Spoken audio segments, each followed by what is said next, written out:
mahasiswa sekalian, hari ini kita ketemu lagi. Gimana kabarnya? Alhamdulillah, luar biasa. Allahu Akbar. Yang semangat lagi, kita ulangi ya. Gimana kabar semuanya? Alhamdulillah, luar biasa. Allahu Akbar. Alhamdulillah. Oke, hari ini kita akan melanjutkan pertemuan kita. Jadi sebelum kita mulai, kita absen dulu ya semuanya ya. Sela Veronica. Oke. Selanjutnya Naim Munawarah. Selanjutnya Nur Efnitasari. Oke. Dan Siti Fazila. Setelah kita cek kehadiran tadi, kita akan melanjutkan materi kita di pertemuan kali ini. Sebelum kita memulai perkuliahan kita, mari kita sama-sama membaca Bismillah. Bismillahirrahmanirrahim. Baiklah, mahasiswa sekalian, pada pertemuan kali ini kita akan membahas materi yang baru, di mana materi hari ini sesuai dengan rumusan sub CPMK yang sudah kita bahas di pertemuan pertama. Hari ini itu materinya tentang bidang dan ruang, di mana kemampuan akhir yang diharapkan dari materi hari ini adalah setiap mahasiswa punya kemampuan untuk menganalisa dan memahami bagaimana bidang dalam ruang melalui kajian analitisnya.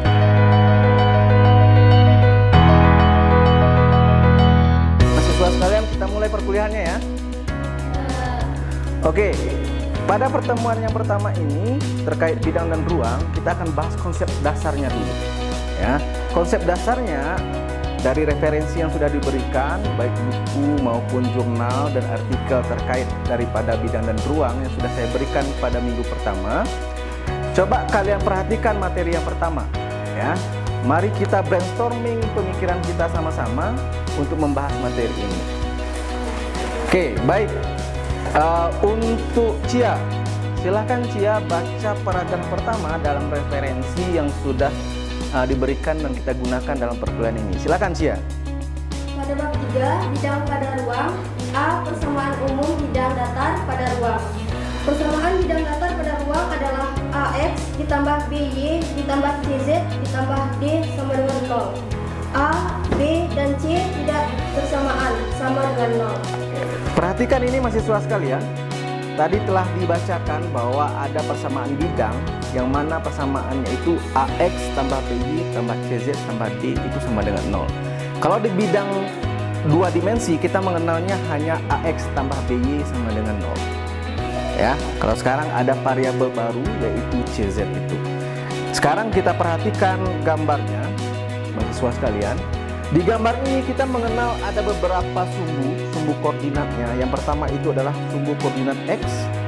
Kemudian yang kedua itu sumbu koordinat Y. Dan yang ketiga itu adalah sumbu koordinat apa? Z. Ya. Jadi tiga sumbu ini ya akan bertemu dalam satu titik pangkal yang namanya titik 0. Nah, nanti kajian kita pada pertemuan kita hari ini dan selanjutnya itu terkait bagaimana bidang di dalam ruang tiga dimensi ini. Ruang tiga dimensi ini ruang yang kita sedang rasakan sekarang ini. Ya, ada panjang, lebar, dan tinggi. Itu namanya ruang tiga dimensi ya. Nah, sekarang secara analitik kita ingin mencoba membuktikan apakah benar bentuk umum bidang di dalam ruang dimensi 3 itu adalah AX tambah BY tambah CZ tambah D sama dengan 0. Benar atau tidak? Dengan A suatu variabel atau konstanta, B, C-nya itu juga konstanta yang tidak 0. Jadi 1, 2, dan seterusnya. Kita akan coba membuktikannya dengan premis, yaitu untuk membuktikan bahwa bidang tersebut adalah bidang datar. Maka yang perlu kita tunjukkan adalah jika dua titik terletak pada suatu bidang, maka semua titik pada garis yang melalui dua titik itu terletak pada bidang itu. Jadi konsep dasarnya adalah kita ingin membuktikan kalau nanti ketemu ada dua titik yang terletak dalam satu bidang, ya, satu bidang di ruang koordinat kartesius, maka dua titik itu sudah bisa membuktikan bahwa itu adalah suatu bidang. Ya, itu akan kita buktikan. Oke, mari kita buktikan. Mari kita buktikan sama-sama. Silahkan masing-masing lakukan analisis terhadap referensi yang sudah saya berikan. Yang pertama kita analisis ya. Silakan Sarifah bacakan kalimat pertamanya. Bukti, misalkan T1, X1, Y1, Z1 dan T2, X2, Y2, Z2 terletak pada bidang itu. Nah, sekarang silakan kalian kerjakan di bukunya, ya di buku catatan kalian. Kalian anggap misalkan ada dua buah titik. Titik T1 kita logikakan dan T2 itu dengan variabel bebas kalian X1, X2 dan Y2. Nah, setelah kalian tentukan itu, maka langkah selanjutnya silakan coba Sela.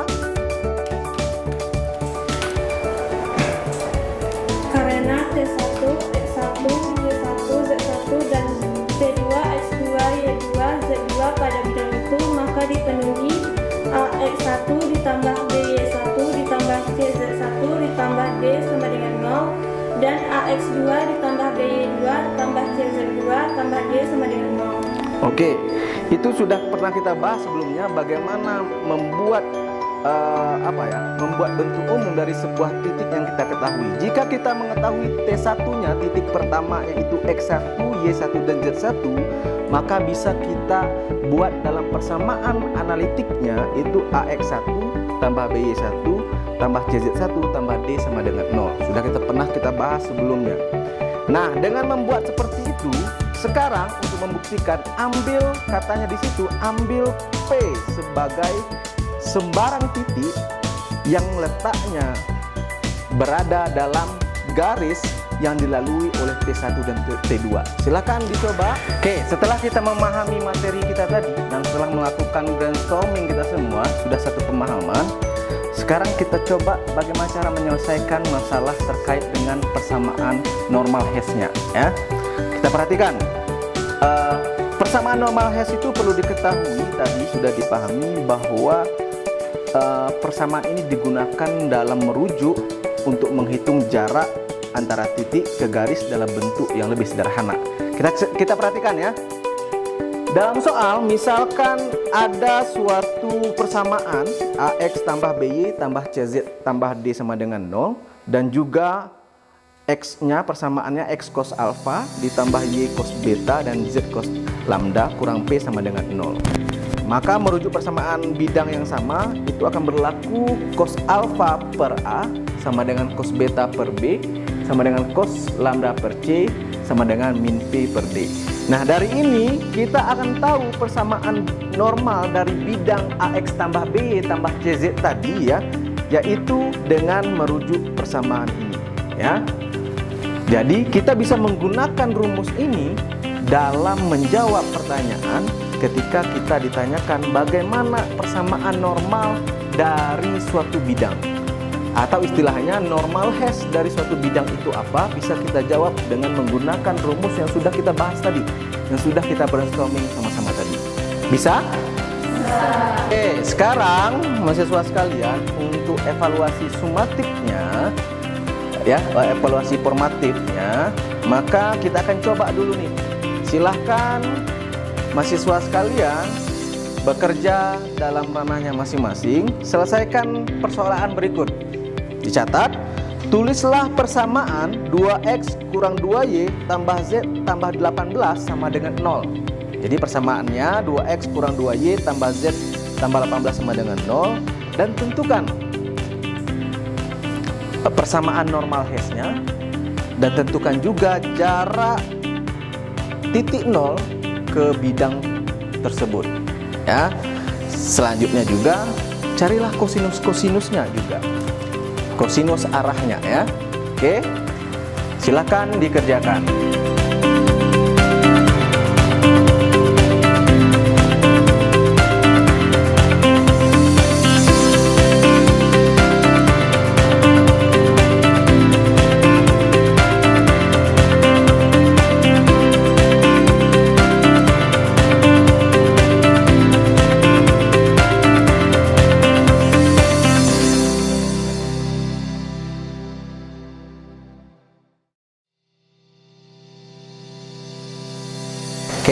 Setelah kalian diskusikan antara teman sejawat, silakan siapa yang mau mencoba memaparkan hasil pengerjaannya di belakang. Silakan, siapa yang mengajukan diri? Oke, Syarifah, silakan Syarifah. Silakan berdiri boleh.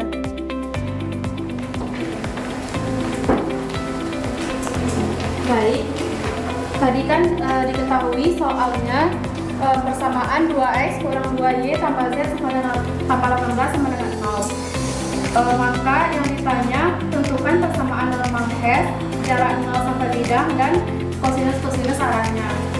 Yang pertama persamaan normal hashnya. Itu pertama kita cari lambdanya dulu dengan rumus 1 per plus minus akar a kuadrat ditambah b kuadrat ditambah c kuadrat. Maka didapat hasilnya 1 plus minus 1 per 3. Lalu kita lihat nilai D-nya pada persamaan tadi, yaitu D sama dengan 18, maka D-nya besar dari 0. Karena D-nya besar dari 0, maka lambda yang kita ambil adalah negatif 1 per 3. Jadi untuk persamaan normal hash-nya adalah 2 lambda X dikurang 2 lambda Y tambah lambda Z tambah 18 lambda sama dengan 0. Maka hasil akhir didapat min 2 per 3x ditambah 2 per 3y dikurang 1 per 3z dikurang 6 sama dengan 0. Tadi kita sudah sama-sama membahas terkait bidang pada ruang, khususnya persamaan umumnya hingga ke bentuk normal hash-nya. Nah, untuk evaluasi sumatifnya terakhir, untuk melihat capaian pembelajaran kita pada hari ini, maka silahkan kalian gunakan handphonenya masing-masing. Ya. Saya sudah membuat kuis, ya, kuis untuk penilaian sumatif melalui aplikasi Quizizz. Kalian bisa scan QR code ini, kemudian bisa kalian gunakan untuk menjawab soal di dalamnya. Silakan.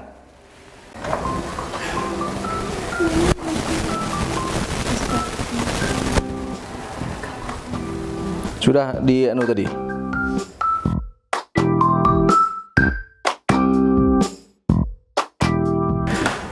Baiklah mahasiswa sekalian, dari hasil kuis kita tadi bisa kita lihat bahwa pencapaian kita pada hari ini terkait pemahaman konsep maupun kemampuan berpikir kritis terhadap materi kita hari ini sudah cukup terpenuhi.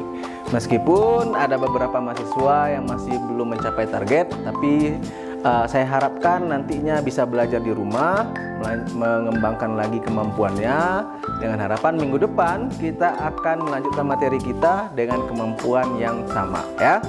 Oke mahasiswa sekalian. Oke, kita cukupkan pertemuan kita pada hari ini. Mudah-mudahan apa yang kita lakukan hari ini bisa memiliki dampak positif terhadap perkembangan kemampuan kalian, dan mudah-mudahan nantinya ilmu ini menjadi bekal kalian dalam melanjutkan studi di masa depan nanti, ya. Baik, sebelum kita akhiri sama-sama, mari kita baca hamdalah terlebih dahulu.